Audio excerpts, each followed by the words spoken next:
एक कहावत है कि खोदा पहाड़ निकली चूहिया, मगर सोचिए जब चूहिया भी न निकले पहाड़ भी खोद दिया जाए तो क्या कहा जाए। कुछ ऐसा ही हाल बिहार एसआईआर को लेकर हुआ है। चुनाव आयोग के सूत्रों से लेकर गोदी मीडिया और बीजेपी के बड़े बड़े नेताओं ने, खुद प्रधानमंत्री, गृहमंत्री और एनडीए के भी बहुत सारे नेताओं ने बिहार में बार बार घुसपैठियों का आरोप लगाया।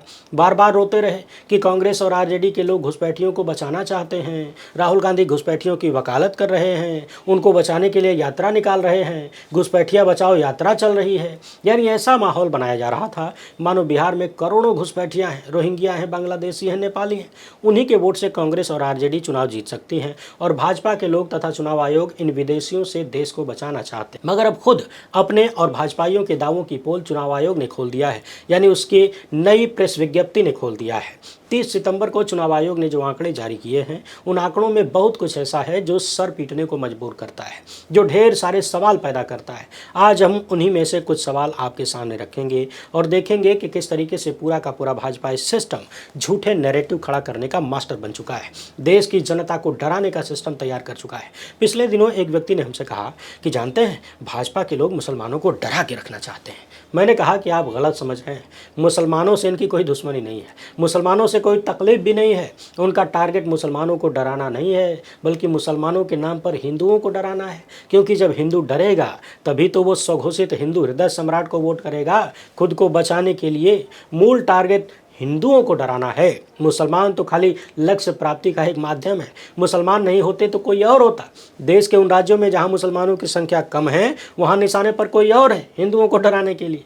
ठीक उसी तरह पिछले कुछ सालों में नफरती चिंटुओं को घुसपैठियों की घुट्टी पिला दी गई है। उन्हें समझा दिया गया है कि सरकार तो बहुत पैसा खर्च कर रही है, बहुत सारी योजनाएं ला रही है, लेकिन तुमको लाभ इसलिए नहीं मिल रहा है काहे कि घुसपैठिया खा जा रहे हैं। इंडियन एक्सप्रेस की रिपोर्ट में एसआईआर की फाइनल वोटर लिस्ट और सूत्रों के हवाले से जो रिकॉर्ड सामने आया है वो चौंकाने वाला है। इसलिए वीडियो को आखिर तक देखिएगा और कल्पना करिए कि क्या चुनाव आयोग की ये हरकतें जनता का विश्वास बढ़ाएंगी या और ज्यादा तोड़ देंगी। इस पूरे मामले पर विस्तृत चर्चा करेंगे। इसके साथ ही बात करेंगे केंद्रीय वित्त मंत्री निर्मला सीतारमण के पति प्रकला प्रभाकर की, जिन्होंने चुनावी सिस्टम को लेकर, कथित चुनावी घपलेबाजी को लेकर कुछ बेहद महत्वपूर्ण बातें एक इंटरव्यू में कहा है। इसके साथ ही उन्होंने एक और अंदेशा जताया है कि बिहार में विपक्ष जीत सकता है, मगर इस जीत के पीछे विपक्ष और देश की बहुत बड़ी हार होगी।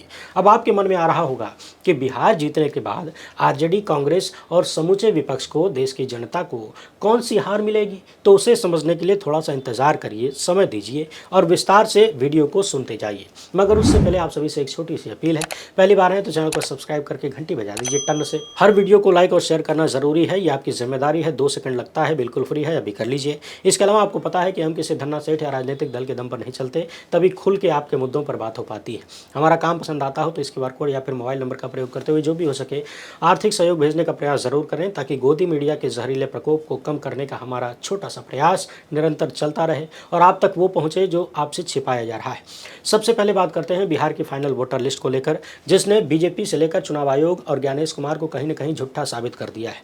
पिछले वीडियो में हमने आपको बताया था कि किस तरीके से फाइनल वोटर लिस्ट में बिहार के लिए 7 करोड़ 42 लाख वोटर रजिस्टर किए गए हैं, जबकि 24 जून को यह संख्या 7 करोड़ 89 लाख थी। यानी सीधे सीधे 6% वोट कम कर दिए गए हैं। सवाल कई सारे हैं, बारी बारी से उनको सुनिए। ये आंकड़े बहुत कुछ कहते हैं और फिर प्रकला प्रभाकर ने जो संदेह जताया है उसको इसके साथ जोड़िएगा।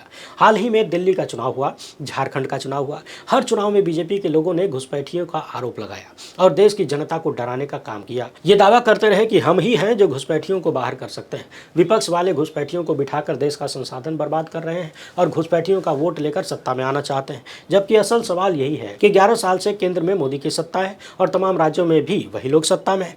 फिर घुसपैठिया आया कैसे?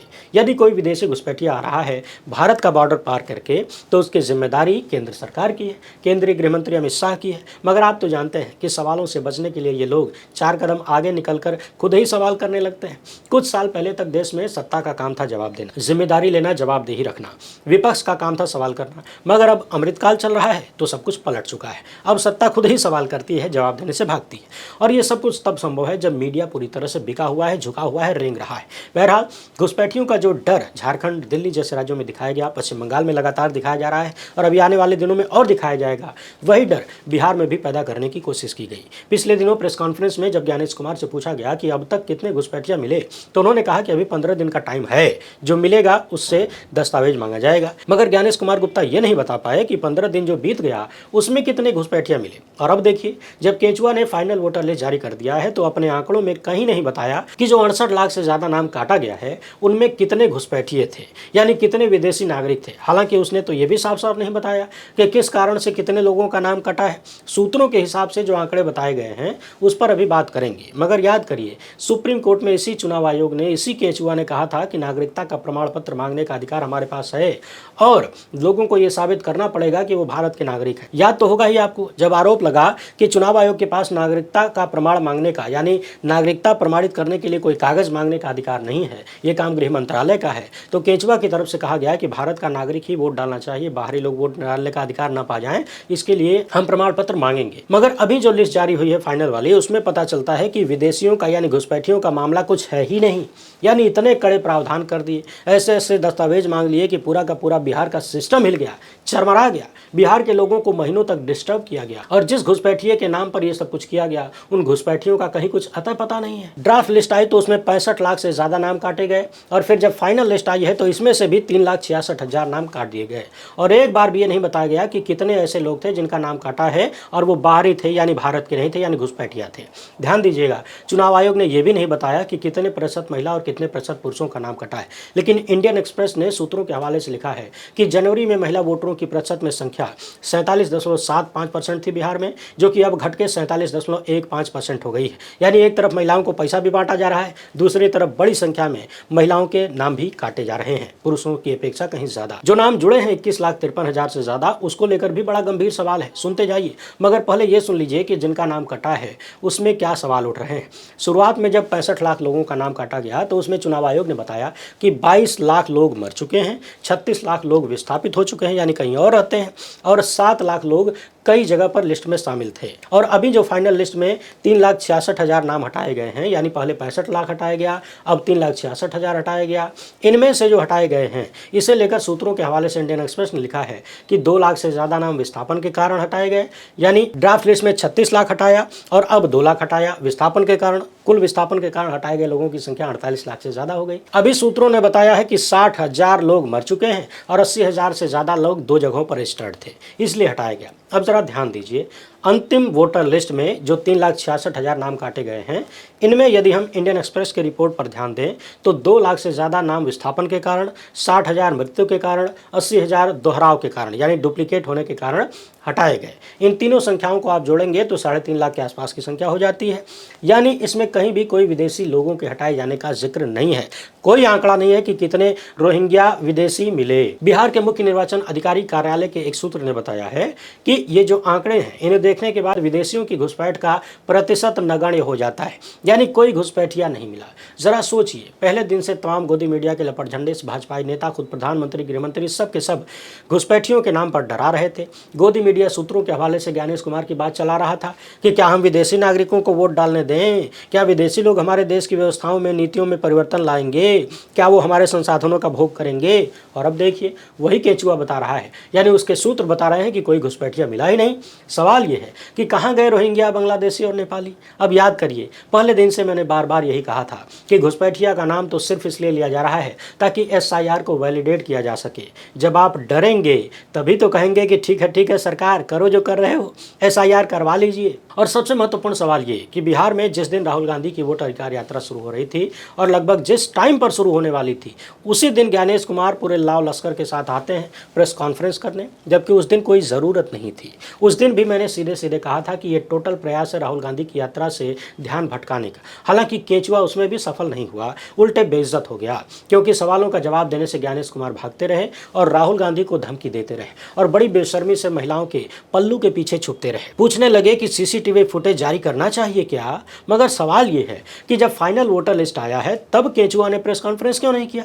प्रेस कॉन्फ्रेंस करके बताना चाहिए था ना कि कितने घुसपैठिया मिले, कितने रोहिंग्या, कितने बांग्लादेशी, नेपाली मिले जो बिहार के संसाधन को लूट रहे हैं, और नहीं मिले तो क्यों नहीं मिले? क्या सब कुछ झूठ था? अगर चुनाव आयोग के पास कोई जानकारी नहीं थी कि बिहार में लाखों की संख्या में या करोड़ों की संख्या में घुसपैठिया हैं, तो जांच में क्या सामने आया? कोई पकड़ा क्यों नहीं गया? और सबसे महत्वपूर्ण सवाल, जब जरूरत नहीं थी तब प्रेस कॉन्फ्रेंस करने आए, कथित रूप से राहुल गांधी की यात्रा से ध्यान भटकाने के लिए आए, और अभी जब जरूरत है, सैकड़ों सवाल हैं, तब ज्ञानेश कुमार गायब हैं, रफू चक्कर है। प्रेस कॉन्फ्रेंस करके यही सारी बातें बताते तो कितना अच्छा लगता, सबके सवाल का जवाब मिल जाता। बड़ा सवाल यह भी है कि जब सुप्रीम कोर्ट ने आधार स्वीकार करने को कहा तो क्या केंचुआ को यह नहीं बताना चाहिए कि आधार के माध्यम से कितने लोगों का नाम जुड़ा? और सोचिए, इंडियन एक्सप्रेस जैसा अखबार और तमाम मीडिया संस्थान सूत्रों के हवाले से चुनाव आयोग की खबरें चला रहे हैं। क्या ये लोकतंत्र की निशानी है? क्या ज्ञानेश कुमार का गला सूख गया है, उनकी आवाज नहीं निकल रही है, बोल नहीं पा रहे हैं? 4 दिन से सर्दी जुकाम से पीड़ित होने के बावजूद, गले से आवाज नहीं निकलने के बावजूद जबरदस्ती अगर मैं बोल सकता हूं तो ज्ञानेश कुमार के पास क्या एक ही मुंह है? बहुत सारे लोग हैं, किसी से बुलवा दीजिए, और नहीं बोल पाते हैं तो कम से कम लिखकर ही आंकड़े दिखा दीजिए, सामने आकर बताइए तो सही।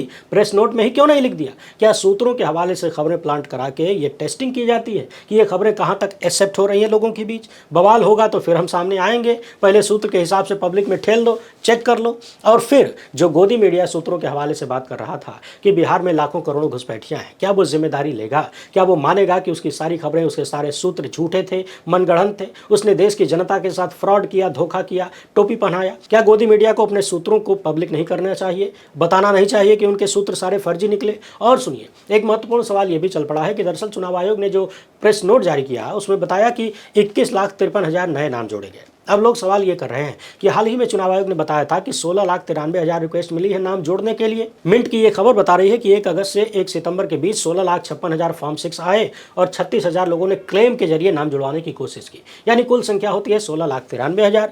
तो लोग अब ये सवाल कर रहे हैं कि जब टोटल रिक्वेस्ट ही मिली थी 16,93,000 तो 21,53,000 नाम कैसे जुड़ गए? यहाँ लगभग 4-4.5 लाख ऑटोमेटिक नाम कैसे जुड़ गए?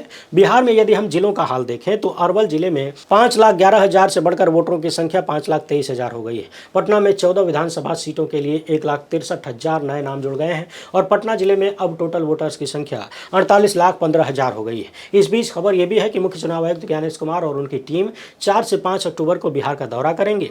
यहां पर सुरक्षा, लॉजिस्टिक्स और वोटर लिस्ट की समीक्षा की जाएगी और उसके बाद शेड्यूल घोषित किए जाएंगे, यानी जल्द ही चुनाव का ऐलान हो सकता है। अब मैंने जो कल की वीडियो में सवाल किया था वही सवाल एक बार फिर से दोहरा रहा हूं कि फाइनल वोटर लिस्ट के बाद इसकी जांच करने, सवाल करने, सवालों का हल ढूंढने तक समय देश की जनता को, बिहार के लोगों को मिलेगा, या फिर फटाफट चुनाव का ऐलान करके सबको चुनाव में बिजी कर दिया जाएगा और सवालों से बचने का बहाना चुनाव आयोग को मिल जाएगा। अब इन मामलों को लेकर एक और बहुत महत्वपूर्ण बिंदु परकला प्रभाकर ने द वायर के इंटरव्यू में उठाया है और जो आरोप हमेशा से लगता आया है गुजराती जोड़ी के सिस्टम पर कि एक बेहतरीन जुआरी छोटे छोटे दांव हार जाता है ताकि बड़े दांवों को जीतने में आसानी हो, रास्ता साफ रहे, कोई सवाल न उठे।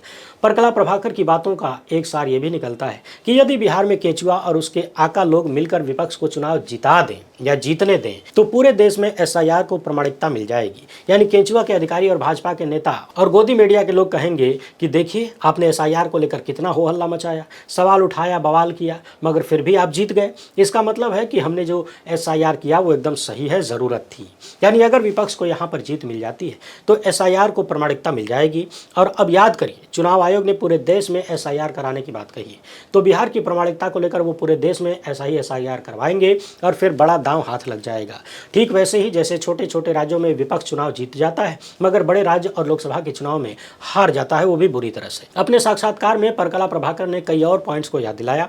वो कहते हैं कि 2024 की जो चुनाव प्रक्रिया थी, जो 7 चरण में हुई थी, उसमें कई बार आंकड़ों में यानी मतदान के बाद आंकड़ों में गड़बड़ी मिली, बहुत अंतर मिला। इससे बड़े पैमाने पर वोट हाईजैक देखने को मिला है। आपको याद तो होगा ही, हमने हर फेज के बाद बताया कि किस तरीके से वोटर टर्नआउट बेतहाशा बढ़ रहा है। परकला प्रभाकर इसे इंडस्ट्रियल स्केल पर चोरी, वोट चोरी के रूप में संदेहास्पद बताते हैं और कहते हैं कि इससे कई सीटों के नतीजे प्रभावित हुए होंगे। इनका कहना है कि जिन राज्यों में इस तरह से वोटों की में घटोतरी या बढ़ोतरी हुई वहां बीजेपी और एनडीए ने बेहतरीन प्रदर्शन किया, इसलिए इसे मात्र संयोग नहीं माना जा सकता। ये एक सिस्टमेटिक समस्या है और जानबूझकर बनाया गया है। इनका दावा है कि चुनाव आयोग ने जो समय सारणी दिया, जिस तरह से उसने आंकड़े जारी किए, शिकायतों को सुलझाया नहीं, इन सब से चुनाव आयोग की स्वतंत्रता और पारदर्शिता पर गंभीर संदेह पैदा हुए हैं। डेटा वेरिफिकेशन को लेकर परकला प्रभाकर कहते हैं कि रैंडम असमानताएं नहीं हैं ये, बल्कि एक पैटर्न बन चुका है। आंकड़े सवाल उठा रहे हैं और सबसे महत्वपूर्ण बात इन्होंने कही कि विपक्ष को कसिनो सिंड्रोम से बाहर आने की ज़रूरत है, यानी छोटी छोटी जीत को लेकर खुश हो जाने से बचने की ज़रूरत है। कसिनो सिंड्रोम का मतलब है कि जब छोटा दांव लगे तो आप हार जाइए और जब बड़ा दांव लगे तो 3, 5, 18 करके जीत जाइए। ऐसे में जो लोग छोटी छोटी जीत पर खुशी मनाएंगे वो बड़ा दांव हार जाएंगे। यही खेल करने का आरोप बार बार गुजराती जोड़ी पर लगता है।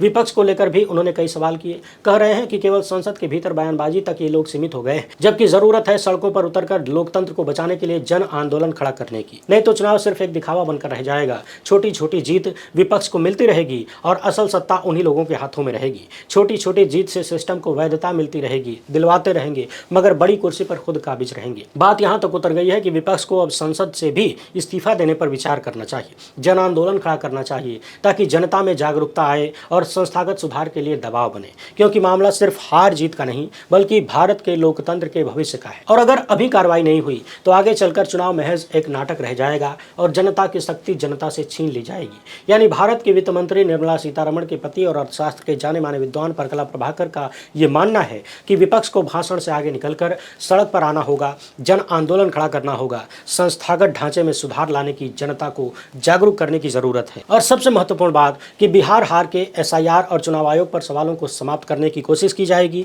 पूरे देश में एसआईआर करा के कोई बहुत बड़ा खेला भी हो सकता है। पता लगा कि बिहार जीतकर विपक्ष खुशी मनाने लगे और जनता भी मान जाए कि सब कुछ ठीक ठाक चल रहा है, कहीं कोई दिक्कत नहीं है। ठीक वैसे ही जैसे हाल ही में आपने देखा, चाहे वक्फ संशोधन का मामला हो या फिर एसआईआर का, सुप्रीम कोर्ट ने पहले आधार को लेकर कहा कि इस पर भी शामिल करने पर विचार करिए। लोगों को लगा कि बहुत अच्छी बात सुप्रीम कोर्ट ने कह दिया, लेकिन चुनाव आयोग ने नहीं माना और कई हफ्तों तक यही सब चलता रहा टाल मटोल। आज भी किसी को पता नहीं कि आधार शामिल करने से कितने लोगों का नाम जुड़ सका है। वैसे ही वक्फ मामले को याद करिए, जो अंतरिम फैसला सुप्रीम कोर्ट से आया उसमें सारी बातें सरकार की मान ली गई, मगर परोसने का तरीका ऐसा था कि दूसरा पक्ष भी खुशी मनाने लगा, हम जीत गए, हम जीत गए। मगर जीत के पीछे 2 लाइन की जो हार उसी आदेश में लिखी है उस पर किसी का ध्यान नहीं गया या फिर लोगों ने देखने की कोशिश नहीं की। हमने इस मामले पर भी विस्तृत वीडियो किया है, नहीं देखे हैं तो जाकर देखिए। हर रोज 2 से 3 वीडियो आती है, देखा करिए। अब इंतजार करिए ज्ञानेश कुमार कब तक प्रेस कॉन्फ्रेंस करने आते हैं, आते भी हैं या डायरेक्ट अब चुनाव की घोषणा करने के लिए आएंगे और सवालों से भाग जाएंगे। इस मामले पर आप अपनी राय जरूर रखिए कमेंट बॉक्स में। पहली बार है तो चैनल को सब्सक्राइब कर लीजिए। हमसे जुड़ने के लिए बहुत बहुत धन्यवाद। जय हिंद।